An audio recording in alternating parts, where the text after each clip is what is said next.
अस्सलाम वालेकुम वरहमतुल्लाहि वबरकातुहू। जनाब अक्सर दोस्त फरमाइश करते फौजी भाई बड़े दिन हो गए शेरा नस्ल का बकरा नहीं लिया। तो आज जनाब शेरा नस्ल का और शेरा क्वालिटी का माशाल्लाह बकरा लिया ने।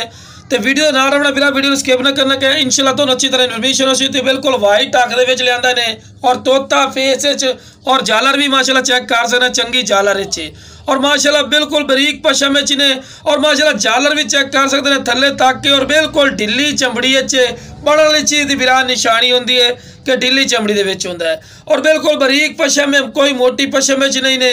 जरा विरा शौक रखना चाहता ना शेर नस्ल का विरा रैड भी बिल्कुल मकूल जायज मुनासिब हो सी।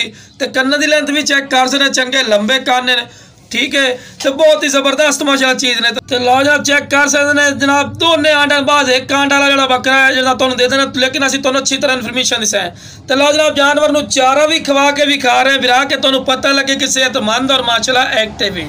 तो लो जनाब दूर रख के वीडियो बना के तुम विखा रहे हैं विरा। तो उम्र भी तुम दस दे भी है कोई विरा 10-12 महीने वाली उम्र नहीं ने, सिर्फ 6 to 7 महीने का ही ने और हर ब्रीडर क्वालिटी पाई जाती है। वेल ही चेक कर सकते हैं चंगी वेल ने।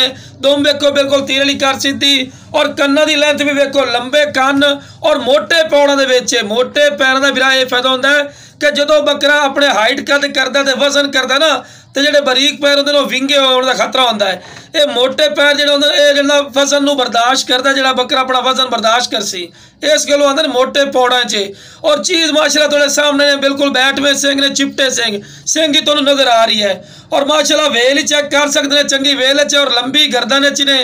अगर ये मंडिया चले जाओ या किसी फार्म वाले को पूछ लो तो जनाब ये नाल दा बकरा रेट कर लेते जी 60,000 है 50,000 है, लेकिन अपना बिल्कुल ज्यादा मकूल राइट ने तुसी कॉल करे इंशाल्लाह थोड़ी कॉल की कदर कर सके और कोई 30,000 ही लावना बिल्कुल मुनासिब राइट हो सी। भाइयों का इंशाल्लाह शौक पूरा करना है और रेट ही बिल्कुल मकूल और जायज मुनासिब हो सी। तुसी रेट सुन सो थोड़ा दिल खुश हो सी। तो जिस वीर चाहिए जनाब स्क्रीन का नंबर चलता पे ने इस तरह रबता कर लवे इंशाल्लाह प्यार मुहब्बत रैल सा जिवें वीर खुश हो सन।